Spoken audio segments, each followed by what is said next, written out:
ইয়া আইয়ুহাল্লাযীনা আমানুত্তাকুল্লাহ, হে ঈমানদারগণ তোমরা আমি আল্লাহকে ভয় করো। যদি আমার আপনার অন্তরের মধ্যে আল্লাহর ভয় এসে যায়, আমার আপনার অন্তরের মধ্যে যদি আল্লাহর ভয় এসে যায়, জাহান্নামের ভয় এসে যায়, কবরের ভয় এসে যায়, তাহলে দুনিয়ার জমিনের মহাব্বত আমার আপনার অন্তরের মধ্যে আসবে না। আমার আপনার অন্তরের মধ্যে টাকার মহাব্বত আসবে না। এই দুনিয়ার জমিনের মধ্যে যত ধরনের সম্পদ আছে, এই সম্পদ আবার আপনার অন্তরের মধ্যে মহাব্বত আসবে না। কারণ আমার আপনার অন্তরের মধ্যে একমাত্র ভয় কার? আওয়াজ দিয়ে বলতে হবে, কার ভয়? আল্লাহর ভয় থাকতে হবে। আল্লাহর ভয় যদি আমার আপনার অন্তরের মধ্যে থাকে, তাহলে এই দুনিয়ার জমিনের মহাব্বত, হ্যাঁ এই দুনিয়ার মহাব্বত আমার আপনার অন্তরের মধ্যে কখনো আসবে না। যদি ডাকাত যারা দিন দুপুরে যারা বদমাশি করে, যারা ডাকাতি করে, যারা চুরি করে, তারা কি আমাদের চোখের সামনে, আমাদের সামনে কি তারা ভালো? কি তারা ভালো? যারা নাফরমানি করে, যারা ডাকাতি করে, যারা চুরি করে, দেখবেন প্রত্যেকটা মানুষ তাদের অন্তর দ্বারা হোক তাদেরকে ঘৃণা করে, তাই না? এই ডাকাত যদি সে তওবা করিয়া সে যদি আল্লাহর ওলি হতে পারে, তাহলে আমরা তো সাধারণ মানুষ, আমরা তো নেক আমলগুলা করতেছি, আমরা তো 5 ওয়াক্ত নামাজগুলা পড়তেছি, আমরা তো আল্লাহর ভয়ে একবার হলেও তো সিজদা করতেছি। তাহলে আমি আপনি যদি তওবা করি, আমি আপনি যদি আল্লাহর কাছে দোয়া করি, আল্লাহ আমি যা কিছু করলাম সব কিছু অন্যায় করলাম, আমি যা কিছু করলাম আমি সব কিছু অন্যায় করলাম, আমি আপনার কাছে তওবা করতেছি, আমি আর কখনো করব না। তাহলে আমাকে আপনাকে আল্লাহ তাআলা মাফ করতে পারবে কি না? পারবে না? অবশ্যই পারবে। তাহলে 1 নম্বর শর্ত হলো ইয়া আইয়ুহাল্লাযীনা আমানুত্তাকুল্লাহ। 1 নম্বর শর্ত হলো তোমরা আমি আল্লাহকে ভয় করবা। আমি আল্লাহকে কিভাবে ভয় করবা, কেমন ভয় করবা? সম্রাট মাহমুদুল হাসান গাজনবী রহমাতুল্লাহি আলাইহি, তিনি যারা চিনে, হযরত আশরাফ আলী থানভী রহমাতুল্লাহি আলাইহি তার একটা কিতাবের মধ্যে উল্লেখ করেন, সম্রাট মাহমুদুল হাসান গাজনবী রহমাতুল্লাহি আলাইহি তিনি এই রাজ্য পরিচালনা করেছিল, রাজ্যের বাদশা ছিল, কিন্তু তাহাজ্জুদ নামাজ একদিনও তার জিম্মা থেকে ছুটে নাই। 5 ওয়াক্ত নামাজ তার জিম্মা থেকে ছুটে নাই। সে 5 ওয়াক্ত নামাজ পড়তো, সে তাসবিহ আদায় করতো, সে কোরআন তেলাওয়াত করতো, সে যত ধরনের নফল নামাজগুলো আছে এই সমস্ত নফল নামাজগুলো পড়তো। সে এমনকি রাজ্য পরিচালনা করেছিল, সে বাদশা ছিল। সম্রাট মাহমুদুল হাসান গাজনবী রহমাতুল্লাহি আলাইহি তিনি এক রাত্রের ঘটনা, যখন এক রাত্রে তিনি তাহাজ্জুদ নামাজ পড়ার জন্য সে তার রাজ্যের থেকে তার মহল্লার থেকে সে আরেক মহল্লার মধ্যে গেল। রাত্রের মধ্যে সে সফর করতেছে, তখন সেই ওযু করবে, হঠাৎ করিয়া তার সামনে 4 জন ডাকাতের সাথে সাক্ষাৎ, চোরের সাথে সাক্ষাৎ, 4 জন চোর। তখন এই সম্রাট বাদশা তিনি তাদেরকে আর পরিচয় দেয় নাই। তিনি মানে সাধারণ মানুষ বেশে সেই এই ওযু করার জন্য সে তার রাত্রে তার মহল্লার থেকে অন্য মহল্লার মধ্যে সে সফর করতেছে। তখন এই রাত্রের মধ্যে 4 জন চোরের সাথে সাক্ষাৎ। তখন এই চোরেরা বলতেছে যে এই রাত্রের মধ্যে আমরা চুরি করার জন্য আসলাম, আর আমাদের মতোই সে একজন ব্যক্তি, মানে তাই সেই যে বাদশা, এই বাদশার পরিচয় তারা জানে না, এই চোরেরা তাদের পরিচয় তারা জানে না। তখন না জানা সত্ত্বে এই 4 জন চোর তারা বলতেছে, তারা পরস্পর বলতেছে যে আমরা তো চুরি করার জন্য আসলাম, এখন আমাদের মতো তো সেও মনে আমাদের মতোই মনে চুর হবে, এখন আসুন তাদের পরিচয় নেই। তখন এই চারজন চোর, এই চার চোর এই বাসার নিকট গেলেন। বাসার নিকট গিয়ে তাকে জিজ্ঞাসা করতেছে, ভাই তোমার পরিচয় কি? তুমি এই রাত্রে 2টা 3টার সময় এই রাত্রের মধ্যে তুমি আসলা, তোমার পরিচয় কি? তখন এই বাদশা বলতেছে যে আগে আমার পরিচয় দেওয়ার আগে তোমাদের আগের পরিচয় জানার দরকার, তোমাদের বাড়ি কোথায়, তোমাদের পরিচয় কি, বা তোমরা এখানে কিসের জন্য আসলা? তখন এই চোরেরা ডাক দিয়ে বলতেছে যে আমরা তো 4 জন চোর, আমরা 4 বন্ধু, আমরা চুরি করার জন্য আসলাম, আমরা তো চোর, এখন তোমার পরিচয় কি? তখন বাদশা তাদের কাছে তার পরিচয় গোপন করে, তখন ওই বাদশা বলতেছে আমিও তোমাদের মতোই, অর্থাৎ আমিও তোমাদের মতোই কি চোর। মানে বাদশার উদ্দেশ্য হলো যে আমার রাজ্যের মধ্যে থাকিয়া তারা চুরি করবে আর আমার পরিচয় তারা জানবে না। যাই হোক, যেহেতু জানে না, এজন্য আমি তাদের কাছে আমার পরিচয় গোপন রাখিয়া আমি তাদের পরিচয় জানি, তারা কিভাবে চুরি করে, আজকে রাত্রে তাদেরকে ধরবো। বাদশার উদ্দেশ্য এটাই। তখন বাদশা বলতেছে যে আমিও তোমাদের মতোই চোর, এখন তোমাদের তাহলে ওই 4 জন চোর বলতেছে যেহেতু আমরা 4 বন্ধু, এখন তুমি একজন 5 জন, তাহলে আসো আমরা যে 5 জন একসাথে চুরি করব। যেহেতু 5 জন চুরি করব, তখন তো এমন একটা বাড়ির মধ্যে যাইতে হবে যে বাড়ির মধ্যে গিয়ে আমরা বেশি মাল পাবো, আমরা টাকা পয়সা পাবো, কারণ আমরা তো ভাগ করে নিতে হবে, তাই না? হ্যাঁ, যদি সাধারণ একটা ঘরের মধ্যে যাই, যদি কিছু টাকা পাই, তাহলে আমরা 5 জন চোর আমরা কিভাবে টাকা ভাগ করে নিব? আসো আমরা আজকে একটা সিদ্ধান্ত নেই, আজকে এমন একটা বাড়ির মধ্যে যাইতে হবে, এমন একটা বাড়ির মধ্যে গিয়ে চুরি করতে হবে, যেই বাড়ির মধ্যে গিয়ে হাজার হাজার লক্ষ লক্ষ টাকা আমরা উপার্জন করতে পারবো, তারপর আমরা কি ভাগ করে নিতে পারবো। তখন বলতেছে আসো আমরা আজকে যেহেতু চুরি করব, এখন আমরা কার বাড়ির মধ্যে যাইতে পারি, কার বাড়ির মধ্যে যাইতে পারি? একটা পরামর্শের মধ্যে বসলেন 5 চোরের মধ্যে। তখন এক বলতেছে যে আজকা হ্যাঁ, যে আমরা অমুক বাড়ির মধ্যে যাবো, অমুক বাড়ির মধ্যে যাবো। একজন বলতেছে যে আসো আমরা বাসার বাড়ির মধ্যে আজকে গিয়ে চুরি করব। আমরা কি বাসার বাড়ির মধ্যে আজকে গিয়া চুরি করব। তখন সবাই সিদ্ধান্ত দিল ঠিক আছে, আজকে আমরা বাসার বাড়ির মধ্যে গিয়ে চুরি করব। কিন্তু চোরের মধ্যে বাসা আছে কি না? আছে না? তারা কি তার পরিচয় জানে? তারা জানে না। তারপরেও সে বলতেছে যেহেতু আজকে বাসার বাড়ির মধ্যে গিয়ে চুরি করব, আসো আজকে আমরা বাসার বাড়ির মধ্যে গিয়ে চুরি করব।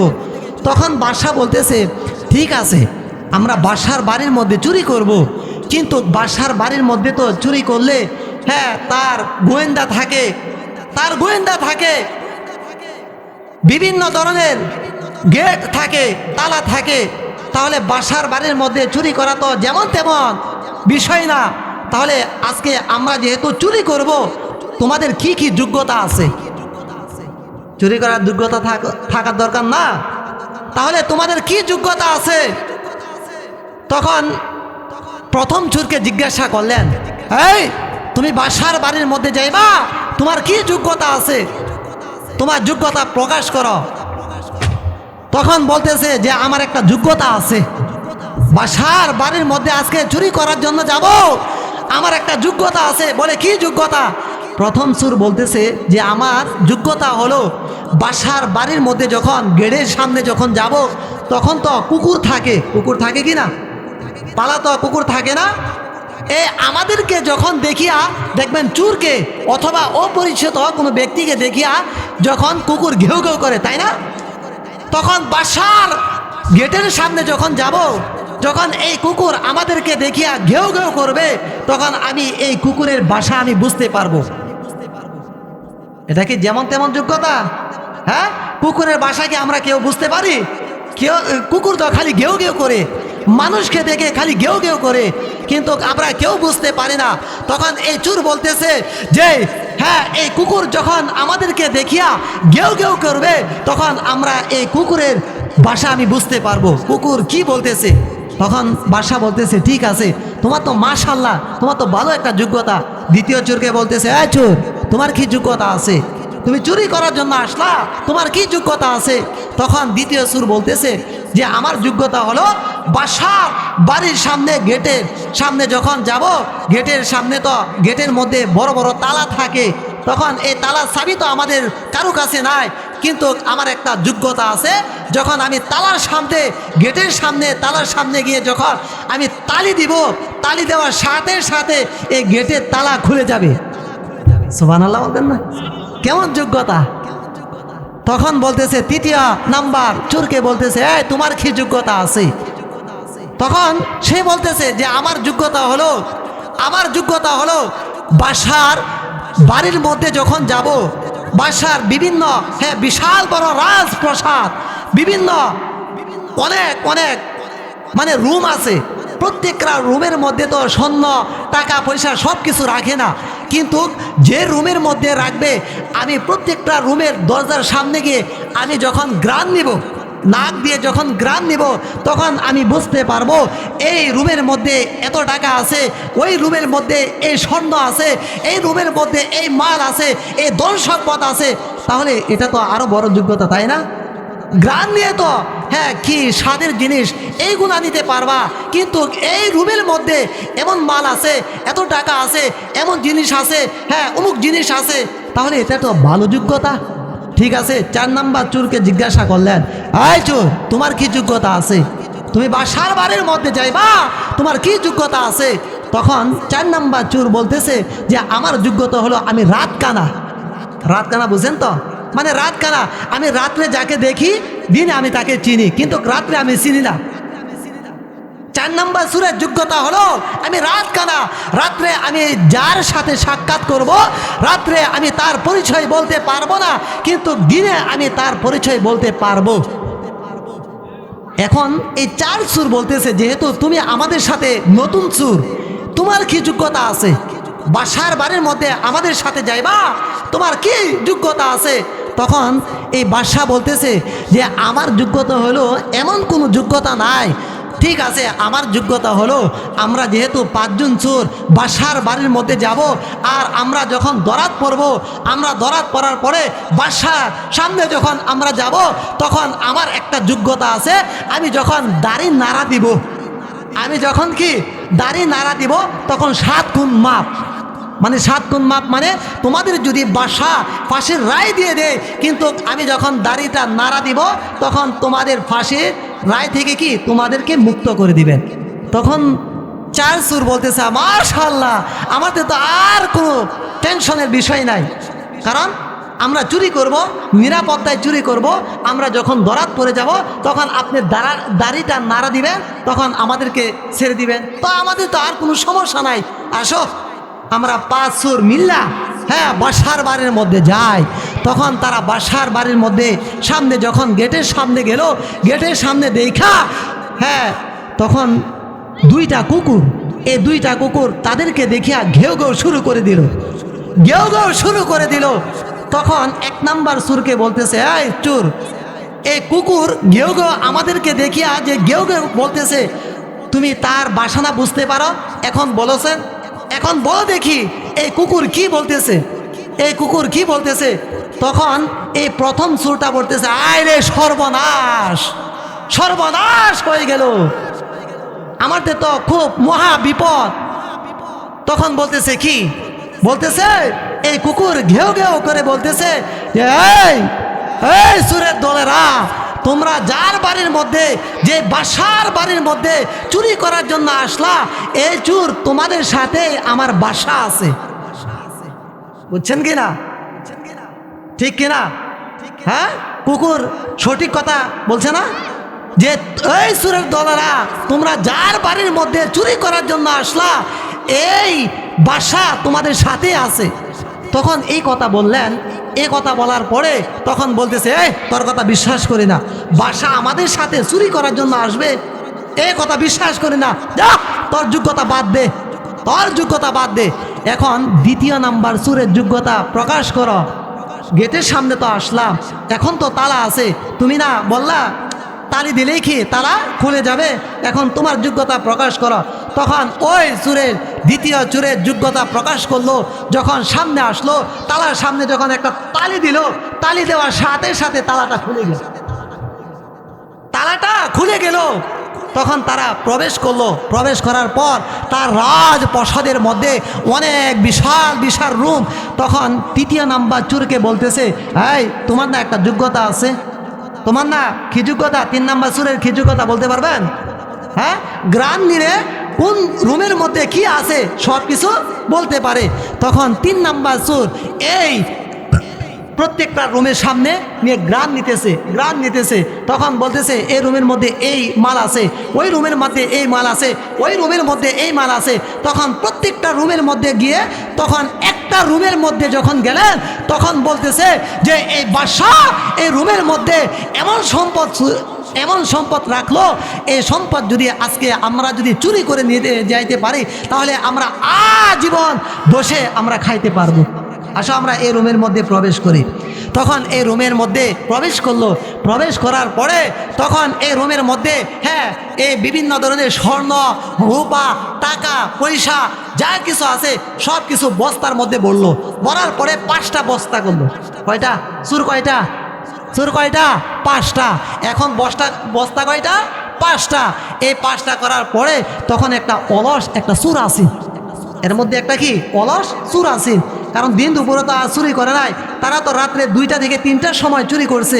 তখন বলতেছে অলস চোরে বলতেছে, আরে আমাদের তো আর কোনো সমস্যা নাই, কারণ আমরা যদি ধরাতেও পড়ি তাহলে সে যদি দাড়ি নাড়া দেয় তাহলে আমাদের কি 7 গুণ মাপ।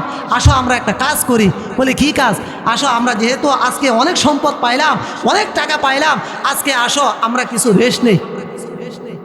এই রুমের মধ্যে আজকে আমরা কয়েক ঘন্টা ঘুমিয়ে ফজরে যখন আজান দেওয়া হবে, ফজরের আজানের আগে তারপর আমরা বাড়ির মধ্যে চলে যাব। আমরা প্রত্যেকজন প্রত্যেকটা বস্তা নিয়ে টাকা পয়সা ধন সম্পদ নিয়ে আমরা চলে যাব। তখন বলতেছে আচ্ছা ঠিক আছে। তখন তারা খুব ক্লান্ত, তখন তারা ঘুমাইল। ঘুমানোর পরে বাসা এই রুম থেকে বাইর হইয়া রুমের বাহিরে সিটকারি লাগাইয়া তখন ফজরের আজান দিল। আজান দেওয়ার পরে তখন এক চোর উঠলো, কিরে ফজরের আজান তো হয়ে গেল, আমাদের সাথে নতুন চোরটা কই? আমাদের সাথে নতুন চোরটা কোথায় গেল? আসো ফজরের আজান দেওয়া হয়ে গেল, আসো আমরা বাড়ির দিকে রওনা হয়ে যাই। যাই হোক, ফজরের আজান দিল, ফজরের নামাজ পড়লো। পড়ার পরে সিংহাসনের মধ্যে বসিয়া বাদশাহ সিংহাসনের মধ্যে বসিয়া তার মন্ত্রীকে ডাক দিলেন, আয় মন্ত্রী এদিকে আসো, এদিকে আসো, দেখো আমার ওই রুমের মধ্যে 4টা চোর আছে, তাদেরকে নিয়ে আসো আমার সামনে। তখন হয়ে গেল যে বাদশার বাড়ির মধ্যে রাত্রে চুরি করার জন্য আসলো, চুরও ধরাত পড়ে গেল। আসো এই গ্রামের বাসের মধ্যে সবাই জেনে গেল। এখন রাজপ্রাসাদের মধ্যে সবাই আসলো। আসার পরে তখন এই 4টা চোর তাদের সামনে নিয়ে আসলো, মানে বাসার সামনে নিয়ে আসলো। বাসার সামনে নিয়ে আসলো। আসার পরে বাসা বলতেছে, বাসা তাদেরকে বলতেছে, তোমাদের কেমন সাহস? তোমরা আমি বাসার বাড়ির মধ্যে চুরি করার জন্য আসলা, তোমাদের তো যেমন তেমন সাহস না।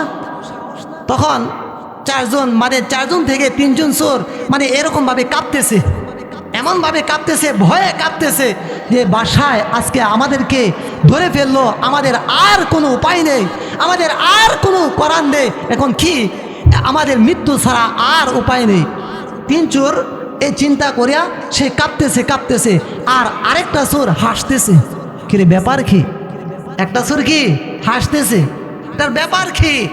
বাদশাও বলতেছে রাজপ্রাসাদের মধ্যে মানুষ ভরপুর, বাদশাও দেখতেছে, তারাও দেখতেছে যে 3টা চোর তারা কাঁপতেছে আর একটা চোর হাসতেছে। তোমার কি ব্যাপার? তুমি এমনভাবে হাসতেছো কেন? তোমার কি মরার ভয় নেই? তোমার কি মরার ভয় নেই? যাও তোমরা 1 ঘন্টার ভিতরে যা কিছু করার সব কিছু করে নাও। 1 ঘন্টার পরে তোমাদেরকে ফাঁসি, তোমাদের ফাঁসির রায় হয়ে গেছে, 1 ঘন্টার ভিতরে তোমাদের ফাঁসি দেওয়া হবে। তখন তিনজন আরও বেশি কাঁপতেছে আর ভয় পাইতেছে, কিন্তু এক সুর সে হাসতেছে। তখন তাকে ইশারা করে বলতেছে, এই তোমার কি ব্যাপার, তোমার কি মৃত্যুর ভয় নেই? তুমি এই কথা শুনিয়াও তারপরও হাসতেছো, তোমার কি কি হয়েছে? তখন এই সুর বলতেছে যে বাদশাহ, আমার তো রাত্রে আমরা চার বন্ধু আপনার বাড়ির মধ্যে প্রবেশ করলাম, কিন্তু আমাদের মধ্যে আরেকটা চোর আছে। আমরা মোট কয়জন আছিলাম বলেন? কয়জন? পাঁচজন না? পাঁচজন আছিলাম, কিন্তু আমরা তো চোর বর্তমানে আপনার সামনে চারজন, কিন্তু বাকি একজন চোর কোথায় গেল? বাকি একজন চোর কোথায় গেল? কিন্তু আমার একটা প্রত্যেকজনের প্রত্যেকটা একটা যোগ্যতা আছে। আমার একটা যোগ্যতা হলো আমি রাত কানা। 4 নাম্বার চোরের কি কানা? রাত কানা কইছেন না? আমি রাত্রে যাকে দেখি দিনে আমি তাকে চিনি। অতএব 5 নাম্বার যে চোরটা আছেন, এই চোরটা হলো বাদশা আপনি নিজেই। বিপদে পড়লেন। 5 নাম্বার চোর হলো বাদশা আপনি নিজেই। এখন আমরা আপনার সামনে, আপনি আমাদেরকে ধরে ফেললেন, আপনি আমাদেরকে ফাঁসির রায় দিয়ে দিলেন, কিন্তু আপনার একটা যোগ্যতা আছেন, এই যোগ্যতা এখন আপনার প্রকাশ করার সময় হয়ে গেছে। বাদশার যোগ্যতা কি আছেন? 7 গুণ মাপ আছেন না? যে এখন আপনার যোগ্যতা প্রকাশ করেন। তখন বাদশা বলতেছে যে আমার কি যোগ্যতা আছে? বলে আমরা যদি আপনার সামনে ধরাত পড়ি, আপনি যদি আমাদেরকে ফাঁসি দিয়ে দেন, তারপরও আপনি যখন দাড়ি নাড়া দিবেন তখন 7 গুণ মাফ হয়ে যাবে। তখন বাদশা আশ্চর্য হয়ে বলতেছে, ঠিক আছে, যেহেতু এই যোগ্যতা আমি নিজে তোমাদের কাছে এক রাত্রে তোমাদের চোর ছিলাম, তোমাদের বন্ধু ছিলাম, এক রাত্রে তোমাদের সাথে আমি ওয়াদা করেছিলাম, এজন্য আজকে তোমাদেরকে আমি মাফ করে দিলাম, 7 গুণ মাফ করে দিলাম। অতএব যা তোমাদের টাকা পয়সা যে বস্তা, এই বস্তা তোমাদেরকে আমি দিয়ে দিলাম। আরও যা কিছু আছে, মন্ত্রী কি বললেন, তোমরা তাদেরকে আরও অনেক টাকা পয়সা দিয়ে দাও, যাও তোমরা আজকের পর থেকে আর চুরি করিও না। এ কথা বলিয়া সবাই খুশি, সবাই খুশি। কিন্তু একটা যে চোরের লিডার, এই লিডারটা এই কথা শুনিয়া আবার সে কান্দার মধ্যে পড়ে গেল, সে বয়ের মধ্যে পড়ে গেল, সে হাউমাউ করে সবার সামনে হাউমাউ করে কাঁদতে শুরু করে দিল। বাদশা বলতেছে, তোমার কি ব্যাপার, তুমি আবার কাঁদতেছো কেন? তোমাকে তো মাফ করে দিলাম, তোমাকে আরো সম্পদ দিয়ে দিলাম, যাও তুমি আর কখনো চুরি করিও না, কিন্তু তুমি হাউমাউ করে কাঁদতেছো কেন? তোমার এটার কারণ কি? তখন বলতেছে যে বাদশা আজকে আমি কাঁদতেছি এজন্য আজকে এক রাত্রের বন্ধু হওয়ার কারণে, এক রাত্রে শুধু কয়েকটা ঘন্টা না, কয়েকটা ঘন্টার বন্ধু হওয়ার কারণে আপনি এই রাজ্যের পরিচালনা করেন, আপনি এই রাজ্যের বাদশা, আপনার বাড়ির মধ্যে আজকে আমরা চুরি করার জন্য আসলাম, আমরা ধরাত পড়ে গেলাম। আপনি আমাদেরকে ইচ্ছা করলে এই মুহূর্তে ফাঁসি দিয়ে আমাদেরকে মারতে পারেন, তারপরও আপনি আমাদেরকে মাফ করে দিলেন।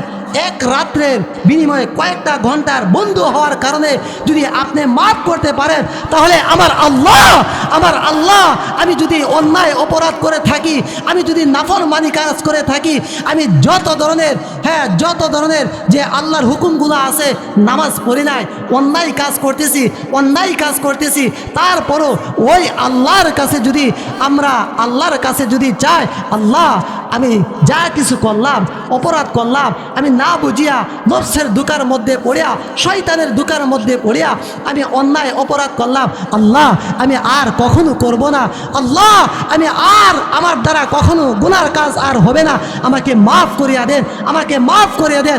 আল্লাহ তাআলা বললেন, ও দুনিয়ার মানুষ, তোমরা যদি একবার নয়, 2 বার নয়, 1000 বার নয়, লক্ষ বার নয়, কোটি বার নয়, কোটি বার তোমরা যদি অন্যায় কাজ করো, গুনার কাজ করো, আর একবার যদি আমি আল্লাহর দরবারে আইসা আমি আল্লাহকে চিনিয়া আমি আল্লাহকে আল্লাহ বলিয়া ডাক দাও, তাহলে আমি তোমার সমস্ত গুনাহ খাতাগুলো মাফ করিয়া দিব।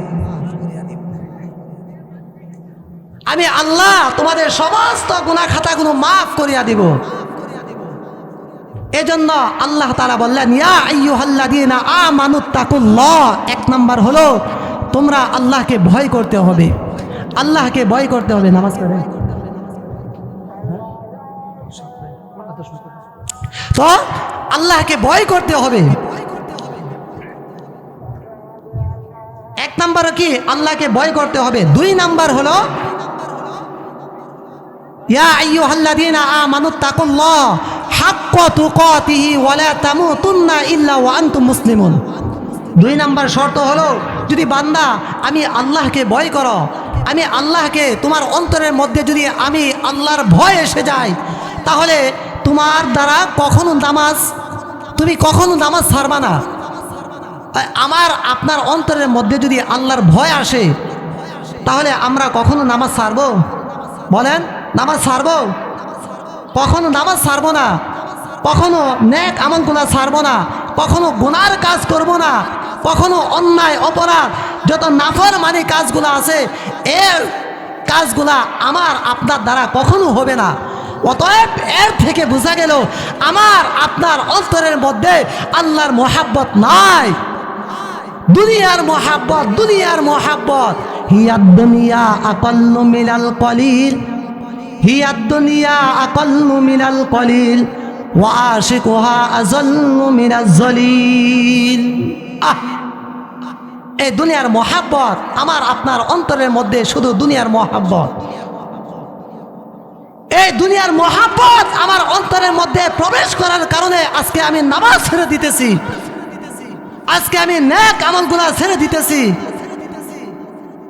আজকে যে এই ওয়াজ মাহফিল দেখেন, শাসটলের মধ্যে বসিয়া আমি আপনি ঘন্টা সময় কাটাইতেছি, কিন্তু মসজিদের মধ্যে একটা ঘন্টাও আমি সময় দিতে পারি নাই। হায় আফসোস, 24টা ঘন্টা আল্লাহ তাআলা আমাকে আপনাকে 24টা ঘন্টা সময় দিয়েছে। এই 24টা ঘন্টা আমি আপনি কি করতেছি? সময় 50, 60, 100 বছর দিয়ে আমাদেরকে সময় দিলেন। এই সময়টুকু আমরা কি কাজ করে যাইতেছি? হায় আফসোস। এটা যদি আমরা মনে করি যে এই সময় আমার আপনার জন্য বসে থাকে না, এই সময়টা আমার আপনার জিম্মা থেকে চলে যাইতেছে, অতএব এই সময়ের ভিতরে আমাকে আপনাকে জান্নাত ক্রয় করতে হবে। এজন্য আল্লাহ পাক রব্বুল আলামিন 2 নম্বর শর্ত বললেন, তোমরা মুমিন মুসলমান না হইয়া তোমরা কবরের জগতের মধ্যে আইসো না। আল্লাহ নবী বলেন, আত্তাইবু মিনাজ যামবি কামাল্লা যামবা লাহু। তুমি শত গুনাহ করো, গুনার পরে যদি তুমি তওবা করো, তাহলে তোমার সমস্ত গুনাহ খাতাগুলো আল্লাহ তাআলা মাফ করে দিবেন। যাই হোক, ফোটাবাটা যে কথা বললাম, এই কথার উপর সর্বপ্রথম আমাকে এবং আপনাদেরকে আমল করার তৌফিক দান করুক। ওয়া আখির দানা আলহামদুলিল্লাহ।